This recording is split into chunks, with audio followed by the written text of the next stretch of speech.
Assalamualaikum warahmatullahi wabarakatuh. Di video ini aku akan ngasih tahu tutorial membuat kuesioner menggunakan Google Form.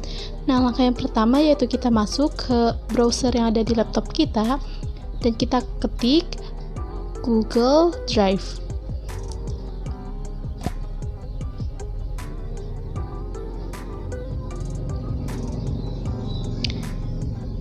Nah, sebelum itu pastikan terlebih dahulu akun Google kita telah terhubung dengan email kita, agar nantinya mempermudahkan kita melihat hasil responden. Lalu buka Drive Anda. Nah, lalu tambah baru. Nah, di sini banyak macam Google ya teman-teman. Jadi kita milih Google Formulir.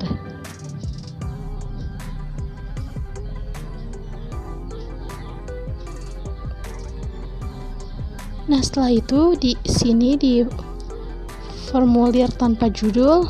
Nah, disinilah tempat kita untuk memasukkan judul dari formulir kita atau kuesioner kita. Contohnya yaitu kuesioner metode pembelajaran daring bagi mahasiswa di tengah pandemi COVID-19. Nah, seperti ini contoh dari judul kuesioner. Nah, selanjutnya di sini ada deskripsi formulir. Nah, gunanya deskripsi formulir ini untuk kita menjelaskan ataupun maksud dari formulir ataupun kuesioner yang kita buat. Nah, di sini saya sudah membuat contoh dari deskripsi formulir ataupun kuesioner. Nah, selanjutnya kita ke pertanyaan. Contohnya itu nama lengkap. Nah, nama lengkap ini adalah pertanyaan yang paling awam untuk membuat kuesioner agar kita tahu siapa nama responden kita. Nah, di sini banyak banget opsi, ada jawaban singkat, paragraf, dan lain-lain. Nah, karena nama lengkap merupakan jawaban singkat, maka kita memilih opsi jawaban singkat. Nah, di sini ada wajib diisi dan nama lengkap itu harus wajib diisi. Dan jika kita ingin menambah pertanyaan, kita bisa tambahkan pertanyaan ataupun duplikasikan. Nah, contoh duplikasikan seperti ini teman-teman. Lalu kita hapus. Lalu kita masuk ke pertanyaan selanjutnya yaitu email. Nah, dan email ini wajib untuk diisi teman-teman. Dan email termasuk kita memilih opsi jawaban singkat. Dan selanjutnya kita tambahkan lagi pertanyaan. Pertanyaan selanjutnya itu NIM. Nah, NIM ini kan karena tujuan kuesioner kita adalah target kita adalah mahasiswa, jadi NIM ini sebagai identitas dari mahasiswa tersebut. Dan NIM ini merupakan jawaban singkat, jadi kita memilih opsi jawaban singkat. Dan NIM ini pastinya wajib untuk diisi. Dan pertanyaan selanjutnya itu contohnya teman-teman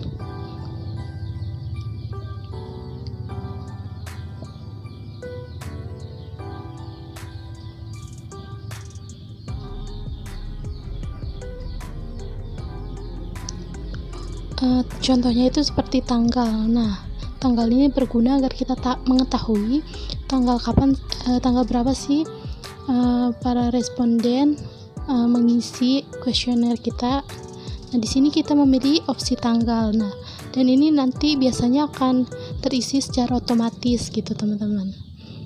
Dan tanggal ini wajib untuk diisi tentunya teman-teman. Nah, selanjutnya kita mendapatkan pertanyaan lagi, dan pertanyaan kali ini merupakan pertanyaan yang berkaitan dengan kuesioner kita. Nah, contohnya itu, apakah Anda menyukai pembelajaran daring? Nah, di sini kita bisa memilih opsi, teman-teman, ada pilihan ganda, kotak centang, skala linear. Nah, jadi kita bisa memilih opsi sesuai kita ya teman-teman. Di sini aku milih opsi pilihan ganda. Nah, opsi yang pertama untuk pilihan ganda ini yaitu tidak suka. Opsi yang kedua biasa saja. Opsi yang ketiga suka, dan yang opsi yang keempat yaitu sangat suka. Dan di sini kita bisa nambahkan gambar ya teman-teman, jadi sesuai keinginan teman-teman, dan ini wajib untuk diisi. Nah, pertanyaan selanjutnya yaitu metode, fitur, aplikasi pembelajaran mana yang Anda sukai. Nah, di sini kita bisa memilih opsi kotak centang. Opsi yang pertama untuk opsi kotak centang ini, contohnya itu Zoom Call Meeting. Dan opsi yang kedua Classroom. Dan opsi yang ketiga WhatsApp Group. Dan opsi yang keempat yaitu Google Meet. Nah, jika ada opsi yang terlewat, jadi kita bisa menghapusnya dengan mengklik tanda silang, teman-teman. Nah, dan ini wajib untuk diisi. Dan yang selanjutnya itu pertanyaan selanjutnya, alasan Anda memilih fitur tersebut. Nah, karena alasan merupakan jawabannya nanti sangat panjang, jadi kita memilih opsi paragraf. Nah, dan alasan ini pastinya wajib untuk diisi agar kita mengetahui alasannya. Dan selanjutnya itu, apakah metode pembelajaran daring yang diterapkan oleh dosen Anda sudah efektif? Dan di sini saya mencoba menggunakan opsi skala linear. Nah, skala linear bisa dimulai dari 0 ataupun 1 dan sampai 2, 3, 4, 5, 6, 7, 8, 9, 10 itu sesuai teman-teman ya, sesuai keinginan teman-teman sampai berapa. Nah, di sini contoh dari skala linear itu, teman-teman. Nah, jika teman-teman udah merasa nih pertanyaan untuk kuesionernya sudah cukup, lalu ada kolom pertanyaan yang terlewat, lalu kita bisa menghapusnya dengan mengklik tanda hapus seperti ini, teman-teman. Nah, jika kita udah merasa nih kuesioner kita sudah merasa lengkap ataupun sudah merasa benar gitu, lalu di sini kita sesuaikan tema, teman-teman. Nah, untuk ini adalah opsi warna temanya, terserah kita mau warna apa. Di sini ada warna latar belakang juga. Nah, di sini ada gaya hurufnya, ada dasar, dekoratif. Nah, yang gaya huruf ini hanya berfungsi untuk judul formulir saja. Ada formal, ada lucu juga. Jadi sesuai teman-teman. Nah, di sini juga kita bisa pilih gambar, teman-teman. Jadi kita bisa mengunggahnya melewati galeri ataupun memilihnya di tema ini, teman-teman. Nah, contohnya itu seperti ini. Nah, dia itu akan muncul di atas bagian atas, teman-teman. Nah, di sini selanjutnya itu ada pratinjau. Nah, pratinjau ini gunanya untuk kita mengetahui apakah kuesioner yang kita buat sudah rapi ya ataupun sudah benar gitu. Nah, lalu di sini ada setelan. Nah, di sini ada umum. Kumpulkan email itu untuk kita mengumpulkan email para responden, para pengisi kuesioner nanti, dan batasi satu jawaban itu gunanya untuk para responden hanya bisa mengisi jawaban sekali saja. Dan di sini ada edit setelah mengirim, responden bisa mengedit setelah mengirim, dan lihat diagram ringkasan dari jawaban teks. Nah, ada presentasi, ada kuis juga. Nah, presentasi ini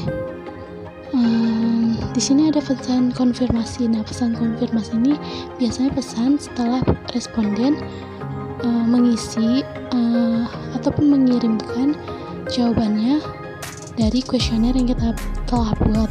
Nah, contohnya pesan konfirmasi itu seperti jazakillah khair, ataupun seperti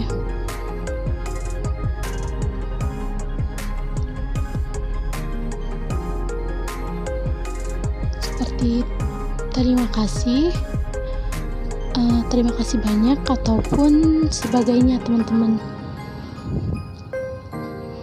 Jadi sesuai teman-teman ya mau nulis kata apa nanti di pesan konfirmasi ini.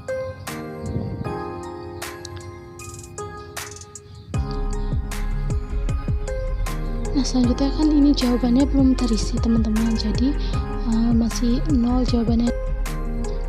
Nah, di sini yang tadi saya bilang